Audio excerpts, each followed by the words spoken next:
Hey there folks, welcome to Sumit Academy. I do hope that you're keeping up with my videos. Do subscribe to my channel so that you do not miss out on my previous or future videos. In this video, the third of our three-part series on the right to information, we will continue to talk about this enabling tool for good governance. Let us now look at the merits and demerits of the right to information. The first merit is the empowerment of the weaker sections. Information is power. People's right to know necessary information from government records, files, and documents on public issues is imperative for attainment of democratic values. This right is important not only for the exercise of political and civil rights, but also for social and economic rights. It is thus helpful in empowerment of the marginal and weaker sections of society. The second merit is realization of rights. The government exists for the benefit of citizens and is therefore accountable to them, meaning thereby that it should not conceal any information from the people whom the government is supposed to serve. Removal of secrecy by disclosure of required government information paves the way for realization, protection, and enforcement of rights. The third merit is that it promotes good governance. Good governance entails, if you remember, transparency, the rule of law, participation, accountability, and protection of the disadvantaged. Right to information promotes transparency, which facilitates control of the action and inactions of public authorities. In the process, right to information becomes necessary to ensure that people can hold public bodies accountable on a regular basis. Fourth, free flow of information from the government to the people creates a body of vigilant citizens who are well aware of the rules, regulations, and laws. This awareness leads to the impartiality of the working of the rule of law, which is a check against misuse of power. Equipped with the vital information, common citizens can meaningfully participate in planning formulation, implementation, and evaluation of public policies that concern them. The fifth merit is exposing corruption. RTI is a necessary condition for exposing corruption in public offices. Civil society organizations can seek vital information through RTI, which can expose misuse of public funds and thus helps in combating corruption. The need to have an accountable, responsive, and open government is essential for the success of democracy. On the contrary, secrecy in government functioning promotes corruption and misuse of public authority. The sixth merit is in effectively implementing government schemes. Schemes run by the central and state governments, particularly in the rural areas, are meant to benefit the lowliest of the low, securing their entitlement to basic amenities like food, housing, health, employment, and education. Providing vital information relating to these schemes to the public would certainly improve the implementation of these schemes. The seventh merit is the quality of decision making.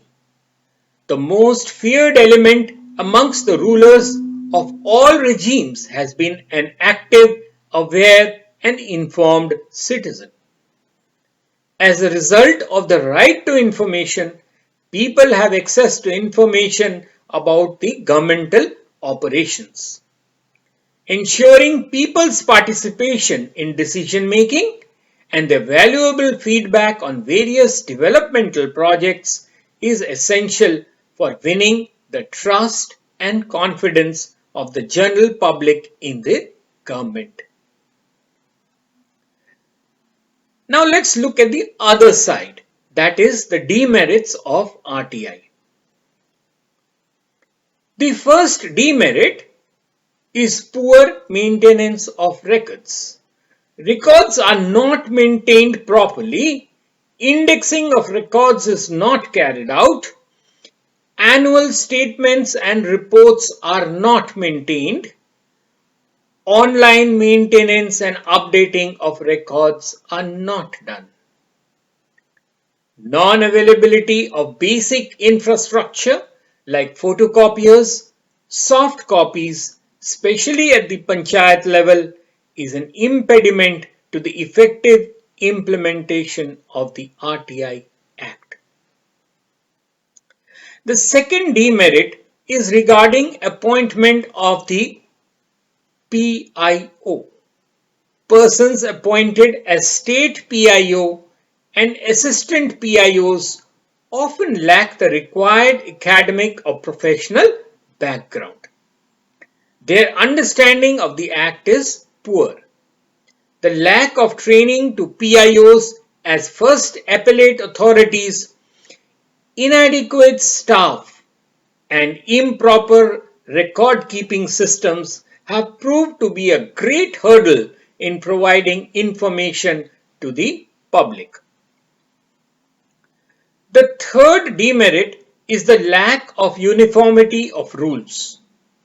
Although the rules have been prescribed, there is no uniformity of RTI rules amongst different states of the country. The fee charged and the mode of payment is not uniform. In some states, payment is made through bank draft, which charges bank commission on every draft. Payment by postal orders and non-judicial stamps is applicable only in a few states. Moreover, applicants have to resort to sending their applications by registered post, since officials avoid accepting their applications in person. The fourth demerit is the misuse of information. The RTI is greatly misused by mischievous persons for harassing their colleagues and blackmailing the authorities. Moreover, there are numerous instances of applicants demanding irrelevant or frivolous information. Information sought under RTI Act can be used to blackmail officials or settle scores. The fifth demerit is the delay in the disposal of appeals by the Commission.